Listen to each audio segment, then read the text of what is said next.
नमस्कार, स्वागत है आपका कृषि दर्शन में। आपके साथ मैं हूं अंजू सिंह। महामारी के इस दौर में भी हमारे किसानों ने कृषि के क्षेत्र में अतुलनीय योगदान दिया है। इसलिए किसान भाई बहनों के लिए हम कृषि दर्शन में मना रहे हैं आज़ादी का अमृत महोत्सव, ताकि हमारे किसानों के आर्थिक विकास को बल मिल सके। आज के कार्यक्रम में सबसे पहले हम बात करेंगे कि किस तरीके से जलवायु परिवर्तन से खेती किसानी में काफ़ी नुकसान हो रहा है और कैसे निपटे इस समस्या से।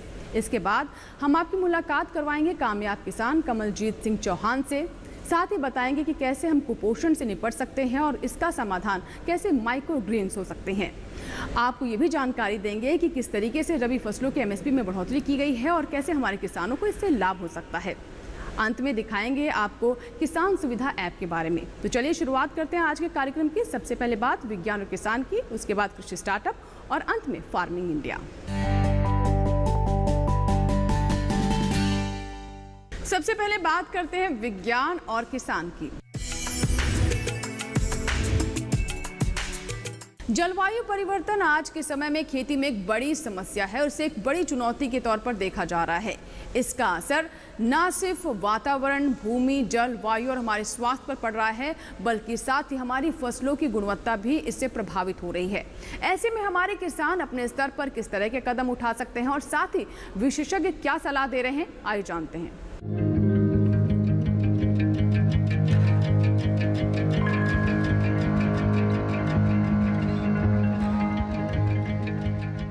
जलवायु परिवर्तन अब एक मुद्दा नहीं बल्कि चुनौती है।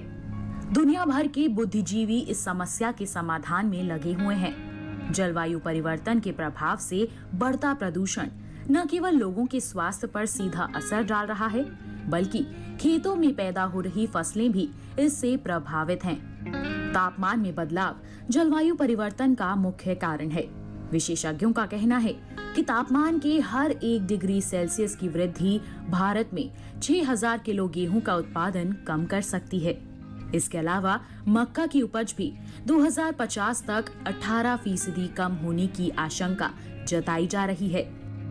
इसी तरह दूसरी फसलों के उत्पादन पर भी इसका सीधा असर पड़ रहा है, जो आने वाले समय में खाद्य आपूर्ति पर प्रहार करेगा। दुनिया भर के विशेषज्ञ कह रहे हैं कि अगर तापमान में सुधार की कोशिश न की गई, तो सदी के अंत तक वैश्विक पारा 3.4 से 3.9 डिग्री सेल्सियस तक बढ़ सकता है। संयुक्त राष्ट्र संघ की ओर से जलवायु परिवर्तन पर जारी एक रिपोर्ट के मुताबिक 2018 अभी तक के मौजूद रिकॉर्ड में चौथा सबसे गर्म साल रहा है। बाकी 3 साल 2015, 2016 और 2017 हैं। अध्ययनों से पता चला है कि पिछले 22 सालों में से 20 साल दुनिया के अब तक के सबसे गर्म साल रहे हैं। भारत की ही बात करें तो सन 1900 की अपेक्षा यहाँ का औसत तापमान 2 डिग्री बढ़ गया है। 2021 के लिए जारी जलवायु परिवर्तन सूचकांक में भारत को 10वां स्थान मिला है। पिछले साल हम 9वें पायदान पर थे। दूसरी ओर तापक्रम में बढ़ोतरी के कारण ध्रुवों पर मौजूद बर्फ पिघल रही है। इससे समुद्रों और नदियों का जल स्तर बढ़ रहा है। साथ ही बाढ़ और चक्रवातों की संख्या में बढ़ोतरी हो रही है। वर्षा का कम या ज्यादा होना और हवाओं की दिशा में बदलाव का कारण भी जलवायु परिवर्तन ही है। इससे खेती पर बुरा असर पड़ रहा है। भारतीय कृषि का 2/3 हिस्सा आज भी सिंचाई के लिए बारिश के पानी पर निर्भर है। ऐसे में वर्षा के पैटर्न में बदलाव वर्षा आधारित क्षेत्रों में उत्पादन को प्रभावित करेगा, जबकि शीतलहर और पाला तिलहनों और सब्जियों के उत्पादन में कमी लाता है। जलवायु परिवर्तन का सबसे ज्यादा असर बागवानी फसलों पर पड़ता है।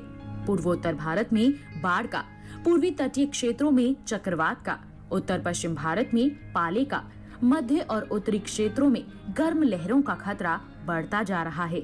ये जलवायु आपदाएं भी कृषि उपज को नुकसान पहुंचाती हैं। जलवायु परिवर्तन किसी न किसी रूप से मिट्टी, मवेशियों और कीट पतंगों पर भी असर डालता है। इनके अलावा उच्च तापमान, अनियमित वर्षा, बाढ़, अकाल और चक्रवात की बढ़ती संख्या कृषि जैव विविधता के लिए भी संकट पैदा कर रही है।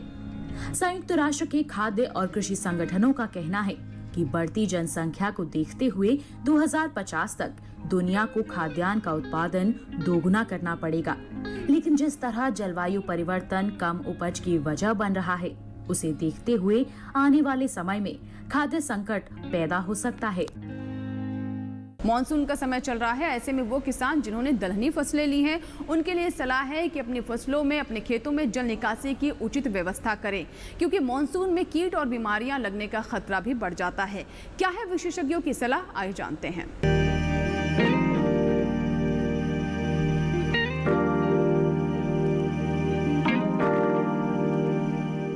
बारिश का मौसम है, लेकिन अगर किसी जगह पर्याप्त बारिश नहीं हो रही है और फसल में कलियां बननी शुरू हो गई है, तो उपयुक्त नमी बनाए रखने के लिए सिंचाई करनी होगी।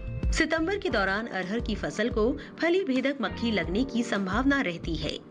उत्तरी भारत में ये कीट काफी नुकसान पहुंचाता है।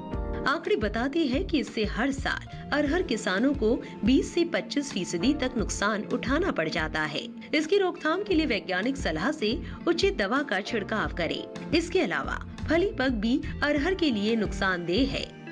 ये कीट पत्तियों, कलियों, फूलों और फलियों का रस चूस लेता है, जिससे फलियां सिकुड़ जाती हैं और सही तरीके से नहीं बन पाती। दूसरी ओर अगर दलहनी फसल में फली छेदक कीट लग गया है, तो रोकथाम के लिए सबसे पहले यौन आकर्षण जाल यानी फेरोमोन ट्रैप लगाएं और फसल पर लगातार नजर बनाए रखें। जैसे ही 24 घंटे के अंदर प्रति ट्रैप 5 से 6 नर कीड़े मिलना शुरू हो, तो फिर नियंत्रण तकनीक अपनानी होगी। न्यूक्लियर पॉलीहेड्रोसिस विषाणु यानी NPV का 250 लार्वा समतुल्य प्रति हेक्टेयर की दर से छिड़काव करें। इसके साथ ही परभक्षियों के लिए खेत में T आकार की लकड़ी लगा दे। नीम के तेल का 5% घोल भी किसान छिड़क सकते हैं। रासायनिक नियंत्रण के लिए इंडोक्साब कार्ब का इस्तेमाल करें। छिड़काव के लिए 1 लीटर पानी में 1 मिलीलीटर दवा के हिसाब से घोल बनाना है।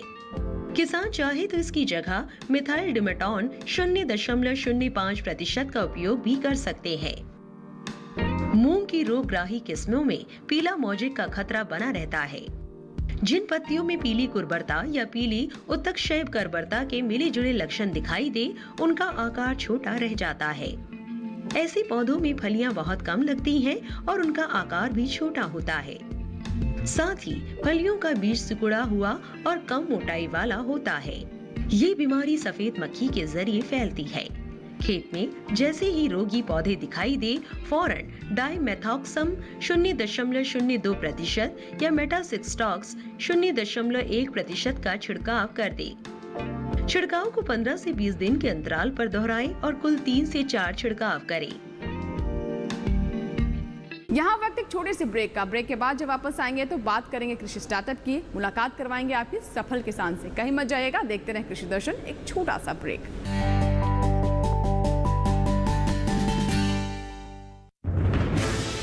कोरोना वायरस के खतरे से बचते हुए फसल की कटाई, बिक्री, खरीद, नई फसल की जुताई और बुआई सुरक्षित हो सकती है अगर हम लगातार हाथों को साबुन और साफ पानी से नियमित अंतराल पर धोते रहें। नाक, मुंह को मास्क, गमछे या कपड़े से ढक कर रखें। आंख, कान, नाक, मुंह न छुएं। आपस में 2 गज की दूरी बनाए रखें। मास्क और 2 गज की दूरी के मंत्र को अभी हमें छोड़ना नहीं है। फसलों की बुवाई एवं कटाई करते समय आपस में कम से कम 2 गज की दूरी बनाए रखें। फसल की कटाई करने के बाद छोटे छोटे ढेरों में इकट्ठा करें। कृषि के औजारों की समय समय पर सफाई करें। एक दूसरे के साथ औजारों की अदला बदली न करें। श्रमिकों के शौचालयों और हाथ धोने की जगह की ठीक से सफाई जरूरी है। बुआई, कटाई एवं मड़ाई के दौरान इस बात का ध्यान रखें कि इन स्थानों के आसपास कोई थूके नहीं।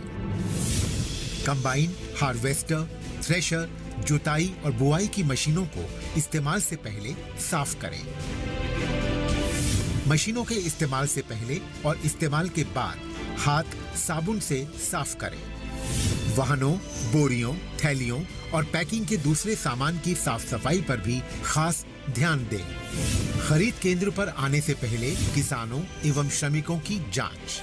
खरीद केंद्रों पर भीड़ न लगाएं एवं किसानों को बारी बारी से बुलाएं। गोदामों पर खरीदी हुई फसल को लेने में शीघ्रता करें ताकि किसानों एवं श्रमिकों को रुकना ना पड़े।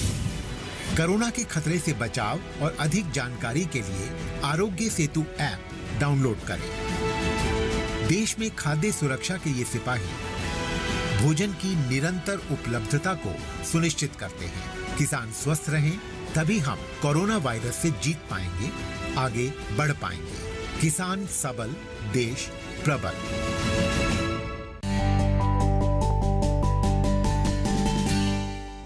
ब्रेक के बाद एक बार फिर आपका स्वागत है। आइए अब नजर डालते हैं कृषि स्टार्टअप पर। कृषि स्टार्टअप में आज हम आपकी मुलाकात करवाने वाले हैं हरियाणा के अटेरना गांव के कमलजीत सिंह चौहान से, जिन्होंने खेती किसानी में नवाचार की वजह से अपनी एक अलग पहचान बनाई है। जी हां, परंपरागत खेती के साथ साथ उन्होंने फल और सब्जियों की भी खेती की और अन्य किसानों के लिए प्रेरणा भी बने। उनके नवाचारों के लिए भारत सरकार की तरफ से उन्हें पद्मश्री सम्मान से भी नवाजा गया है। तो आइए देखते हैं इनकी कामयाबी की कहानी।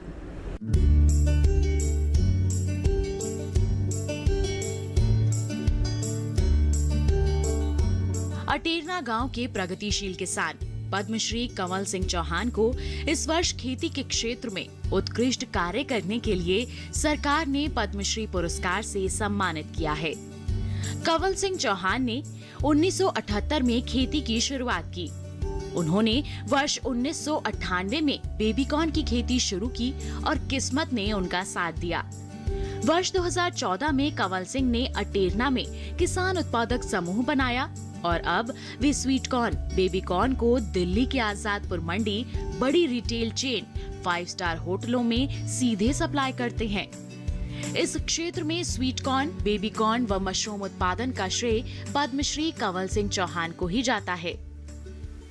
5-10 साल तक चलते रहे तो धान की खेती में बीमारी आने लगी, तो उस बीमारी से बचने के लिए हमने सोचा कोई नई खेती की ऐसी शुरुआत हो अभी जिससे हमें फायदा हो। तो इसी बीच मैंने डेयरी व्यवसाय भी शुरू किया, परंतु मुझे ज़्यादा कामयाबी नहीं मिली। इसके बाद बायोगैस प्लांट लगाया। मतलब तरह तरह से मैं सोचता रहा कैसे किसान एक फायदा उठा सकता है। गांव अटेरना के किसान कमल सिंह चौहान भी आम किसानों की तरह कर्ज में डूबे थे। गांव में अपनी जमीन पर परंपरागत खेती को छोड़कर वर्ष 1998 में सबसे पहले मशरूम और बेबीकॉर्न की खेती की शुरुआत की।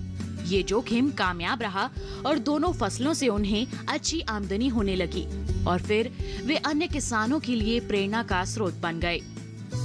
कमल सिंह किसानों को इस काम में जोड़ने लगे और उन्हें बेबीकॉर्न, मशरूम, स्वीट कॉर्न, मधुमक्खी पालन आदि के लिए जागरूक करने लगे। देखते ही देखते गांव के दूसरे किसान भी उनकी राह पर चल पड़े और अपनी आर्थिक स्थिति को सुदृढ़ किया। आज गांव की तस्वीर बदलने के साथ ही करीब 200 लोगों को प्रत्यक्ष तौर पर रोजगार भी दे रहे हैं। किसानों की आर्थिक स्थिति सुधारने के साथ साथ लोगों को रोजगार, स्वरोजगार के साथ जोड़ने की उनकी मुहिम के भी सभी कायल हैं।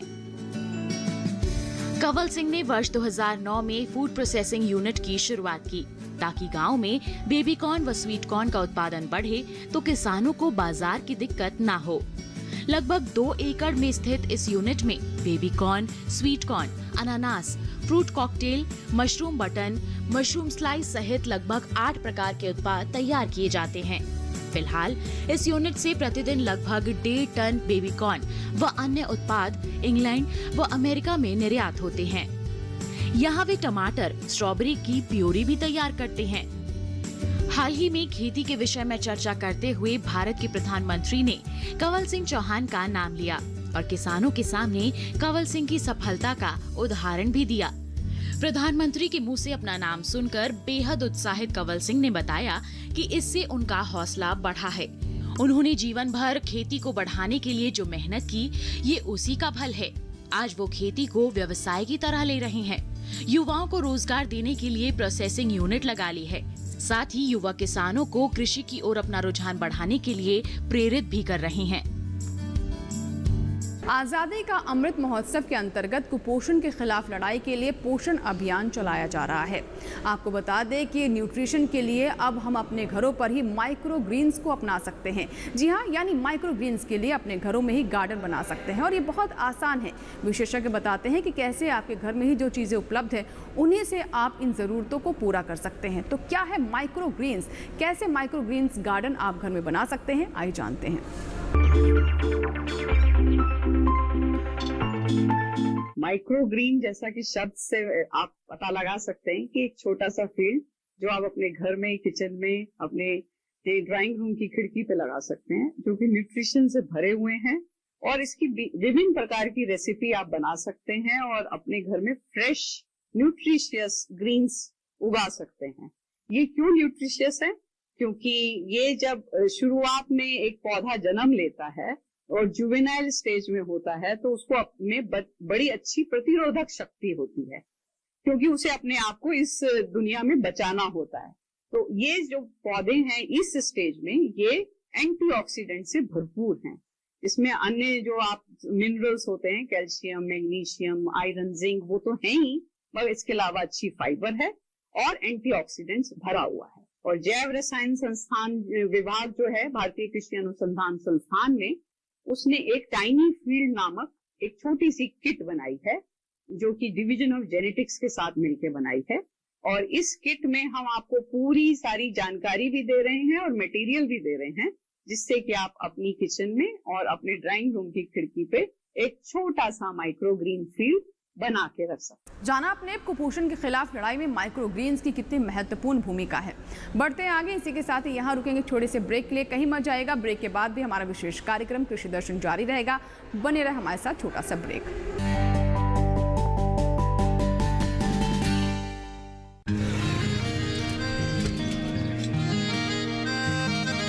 क्या बात है भाई, आजकल तो काफी खुश नजर आ रहे हो। क्यों ना हूँ, अब मैं ऑर्गेनिक खेती जो कर रहा हूँ ये पूरा प्राकृतिक है, ऑर्गेनिक है। इसमें हमारे खेत, हमारी फसल और हमारी जेब सब फायदे में होते हैं और इसमें लागत भी कम है। जी हाँ, आप भी ऑर्गेनिक खाद का प्रयोग करें, अपनी फसल और मिट्टी को तंदुरुस्त बनाएं और आपकी आमदनी में इजाफा करें। अधिक जानकारी के लिए किसान call centre toll free number 1800-180-1551 पर कॉल करें और लॉग ऑन करें kisan.gov.in और farmer.gov.in। कृषि और किसान कल्याण मंत्रालय द्वारा किसान हित में जारी। किसान भाइयों, गांठ बांध लो, गांठ बांध लो, बात बहुत है काम की, समृद्धि के पैगाम की। मिट्टी के मिजाज को समझो, मिट्टी के हर राज को समझो, मिट्टी की तुम जांच कराओ, मुफ्त सॉइल हेल्थ कार्ड ले जाओ। कभी मुनासिब बीज लगाओ, सही किस्म की खाद ले आओ, जितनी जरूरी उतनी डालो, सही मात्रा खुद पहचानो, इसको अपना मंत्र बना लो, मिट्टी की सेहत को जानो। बात बहुत है काम की, कम लागत अधिक वरदान की। किसान भाइयों, गांठ बांध लो, आज ही मिट्टी की जांच कराएं। राज्य सरकार के कृषि अधिकारी से संपर्क करें और मुफ्त में सॉइल हेल्थ कार्ड पाएं। कृषि और किसान कल्याण मंत्रालय द्वारा किसान हित में जारी। ब्रेक के बाद एक बार फिर आपका स्वागत है। आप देख रहे हैं कृषि दर्शन। आइए बात करते हैं फार्मिंग इंडिया की, जिसमें हम आपको बताते हैं कृषि जगत की तमाम हलचलों के बारे में। उत्तर प्रदेश के गौतम बुद्ध नगर के बवाड़ गांव में किसान गोष्ठी का आयोजन किया गया, जहां भारतीय कृषि अनुसंधान परिषद के निदेशक डॉक्टर AK सिंह ने किसानों को संबोधित किया और उन्हें खेती किसानी के लिए प्रोत्साहित भी किया। इस कार्यक्रम में किसानों को बीज भी वितरित किए गए। आइए देखते हैं, इससे जुड़ी हमारी ये रिपोर्ट।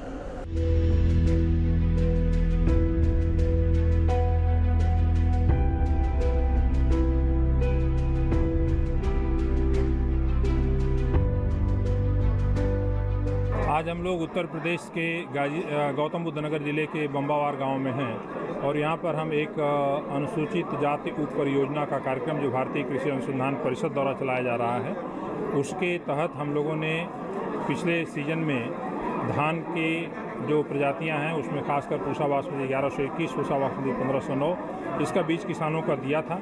और विशेष रूप से वो किसान जो गरीब रेखा से नीचे हैं और अनुसूचित जाति की श्रेणी में आते हैं, उनके जीवन स्तर को किस प्रकार से हम बेहतर बढ़ाएं, कृषि के माध्यम से, यही इस परियोजना का मुख्य उद्देश्य है।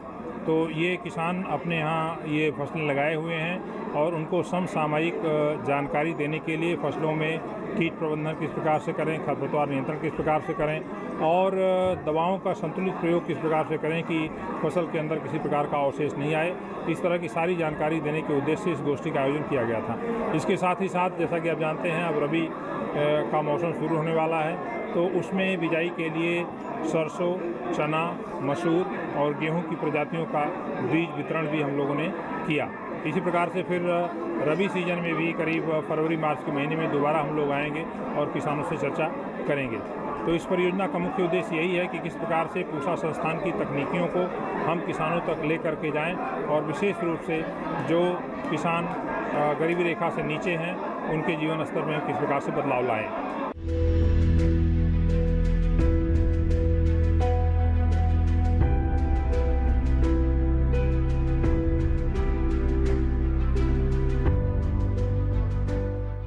हमारे किसान आज के दौर में खेती किसानी में नई तकनीक का इस्तेमाल करना चाहते हैं और इसके लिए तमाम तरह की ऐप्स भी मौजूद हैं जिनका इस्तेमाल कर हमारे किसान ऐसी जानकारियां हासिल कर सकते हैं। तो आइए आपको बताते हैं ऐसी किसान सुविधा ऐप के बारे में, कैसे हमारे किसान तमाम जानकारी इससे हासिल कर सकते हैं। आइए देखते हैं।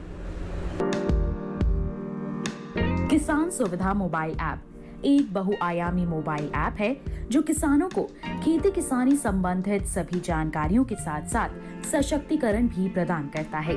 इस ऐप के जरिए किसान अगले 5 दिनों का मौसम, विक्रेता, बाजार मूल्य, कृषि सलाह, पौध संरक्षण, RPM विधियों की जानकारी ले सकते हैं।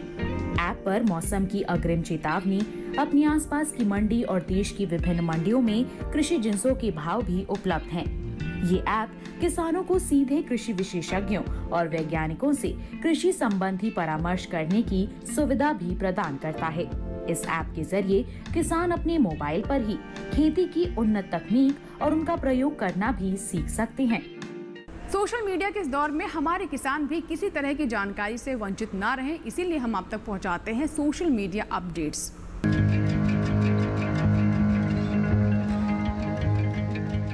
केंद्र सरकार फसलों के न्यूनतम समर्थन मूल्य यानी MSP में हर साल बढ़ोतरी कर रही है। इससे किसानों को फसलों का वाजिब भाव मिलने में मदद होती है। रबी विपणन सीजन 2022-23 के लिए कई फसलों की MSP में अच्छा खासा इजाफा हुआ है। मसूर और कैनोला यानी रेपसीड और सरसों में सबसे ज्यादा 400 रुपए बढ़ाने की सिफारिश की गई है।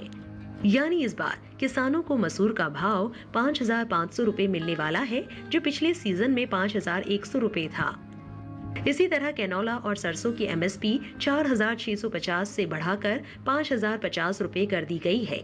चने की MSP 130 रुपए बढ़कर 5,230 रुपए हो गई है। पिछले साल ये 5,100 रुपए थी। गेहूं में 40 रुपए बढ़ाए गए हैं और सरकारी एजेंसियां 1,975 की जगह अब 2,015 रुपए के भाव पर गेहूं खरीदेंगी। जौ में 35 रुपए की बढ़ोतरी की मंजूरी मिली है।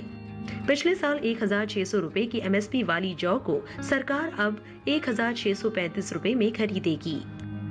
कुसुम के फूल की नई MSP 5,441 रुपए होगी। पिछली बार ये 5,327 रुपए थी।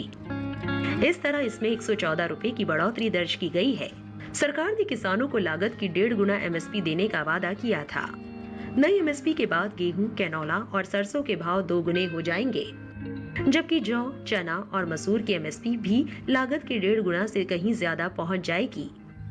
वहीं कुसुम का न्यूनतम समर्थन मूल्य ठीक 1.5 गुना हो जाएगा। पिछले कुछ साल से दलहन, तिलहन और मोटे अनाज के न्यूनतम समर्थन मूल्य में एकरूपता लाने के लिए संयुक्त रूप से कोशिशें हो रही है।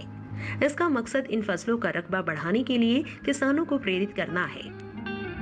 सरकार ने 2018 में प्रधानमंत्री अन्नदाता आय संरक्षण अभियान के नाम से एक अम्ब्रेला स्कीम का ऐलान किया था। मकसद था किसानों को उपज का लाभकारी मूल्य दिलाना। इस स्कीम में 3 उप योजनाएं शामिल है। 1. मूल्य समर्थन योजना, 2. मूल्य न्यूनतम भुगतान योजना और 3. निजी खरीद और स्टॉकिस्ट योजना। MSP पर किसान को अनाज का उत्पादन बेचे और इसीलिए भारत सरकार ने MSP पर जो 1.5 गुना करने का निर्णय लिया है। स्वामीनाथन आयोग की सिफारिश के अंदर यही था कि किसान अपने उत्पादन की जो लागत है उस लागत से 1.5 गुना उसको लाभ का मूल्य मिले। और इसी को लेकर जैसा कि प्रधानमंत्री माननीय नरेंद्र मोदी जी के नेतृत्व के अंदर एमएसपी को 1.5 गुना किया गया और आज कुछ फसलों के अंदर तो जैसा गेहूं है उसके अंदर तो दुगुना है, यानी कि 100% वृद्धि है। चाहे आप उस सरसों के अंदर देखें तो भी उसमें भी 100% वृद्धि की गई है, 1.5 गुना नहीं दुगुना तक कर दिया गया है। तो और जहाँ जो लोग आज विपक्ष के लोग इस बात को गलत तरीके से फैलाने की कोशिश कर रहे हैं, चाहे कांग्रेस हो कोई हो, उन्होंने स्वामीनाथन आयोग की सिफारिश जो लागू की थी उन्होंने तो यूपीए की सरकार के अंदर सबमिट कर दी थी, लेकिन कांग्रेस की सरकार ने इसको लागू नहीं किया कांग्रेस की सरकार ने, क्योंकि किसान को उससे लाभ होने वाला था, लेकिन उनको सिर्फ पॉलिटिक्स करनी थी। लेकिन नरेंद्र मोदी जी की सरकार बनते ही स्वामीनाथन आयोग की सिफारिश को लागू करते हुए और उसमें जो एमएसपी है उसको एमएसपी को 1.5 गुना किया गया। और आज मुझे बताते हुए प्रसन्नता है कि गेहूं के अंदर है वो जस्ट डबल है, यानी कि 100% है। और ऐसे ही सरसों और अन्य दूसरे जो फसल है उसके अंदर किसी में 60% है तो किसी में 70 है तो किसी में 80% की वृद्धि की गई है। जो मैं सोचता हूँ कि निश्चित रूप से जो ये भ्रामक प्रचार करने वाले लोग हैं वो ये सोचे कि उनके समय में किस तरह से किसानों को गुमराह किया गया था, लेकिन नरेंद्र मोदी जी की सरकार है वो किसानों के साथ है और किसानों के साथ खड़ी है। और एमएसपी का जैसा कि अभी रबी की फसल की एमएसपी को डिक्लेयर किया गया और उस एमएसपी के अंदर वृद्धि की गई है और किसान इस बात का समर्थन कर रहे हैं और नरेंद्र मोदी जी के साथ है। इसी के साथ ही हमारे आज के कार्यक्रम में फिलहाल इतना ही, लेकिन अगर आपके कोई सुझाव हैं तो आप हमें ईमेल कर सकते हैं। हमारा ईमेल एड्रेस है krishidarshan@ddk@gmail.com। अगर आप चाहें तो हमें पत्र भी लिख सकते हैं। हमारा पता है कृषि दर्शन, कमरा नंबर 58, CPC, दूरदर्शन, खेलगांव, नई दिल्ली 110049। आप हमारे सभी कार्यक्रम हमारे YouTube चैनल पर भी देख सकते हैं। डीडी किसान के YouTube चैनल से जुड़ने के लिए इस QR कोड को स्कैन करें। आप हमारे सभी पुराने या फिर आने वाले कार्यक्रमों पर नज़र रखने के लिए हमारे इस YouTube चैनल से जुड़ सकते हैं। आप हमारे इस YouTube चैनल को सब्सक्राइब करें और अपने मनपसंद कार्यक्रम लाइक भी करें। दीजिए इजाज़त, नमस्कार।